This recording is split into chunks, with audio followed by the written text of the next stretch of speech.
দিনে উৎসব মুখর পালন করতেছি।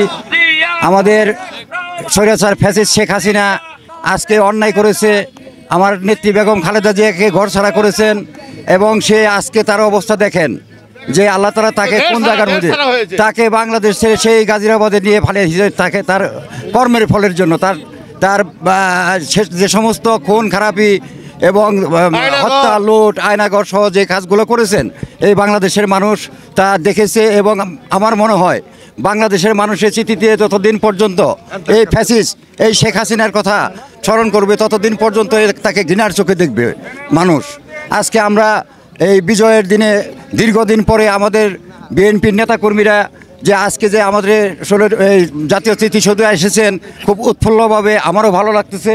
এবং আমাদের নেতাকর্মীরা সবাই আমাদের আজকে বৈষম্য আন্দোলন ছাত্র জনতার নেতৃত্বে যেভাবে এদেশে ফ্যাসিস্ট শেখ হাসিনাকে বাংলাদেশ থেকে বিতাড়িত করেছেন, ভবিষ্যতেও দেখা যাবে যে বিশ্বের যে সমস্ত ফ্যাসিস্টরা যারা আছেন, সাদ্দাম হোসেন, গাদ্দাফি, শেখ হাসিনা, পরবর্তীতে আসাদও আজকে সে রাশিয়াতে পালিয়ে গেছেন, ভবিষ্যতে এদেশে যত স্বৈরাচার, বিশ্বের যত স্বৈরাচার আছে তারা যাতে শেখ হাসিনার মতো পতন হয়ে যায় এবং আমাদের মতো সাধারণ দেশপ্রেমিক মানুষ বাংলাদেশ মুক্ত বাংলাদেশ পায়, মুক্ত বিশ্ব পায়। আমি সেই আশাবাদ ব্যক্ত করি, সেই প্রত্যাশা করি আজকে এই বিজয়ের দিনে।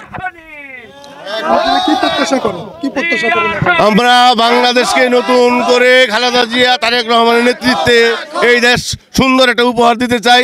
বাংলাদেশে সন্ত্রাস মুক্ত এবং চাঁদা মুক্ত এবং গার্মেন্টস দখলদারিতে সবাইকে আমরা ঘৃণা জানাই। আমরা চাই খালেদা জিয়া তারেক রহমানের নেতৃত্বে বাংলাদেশকে সবুজ বাংলাদেশ গড়ার প্রত্যয় জানাই আপনাদের মাধ্যমে।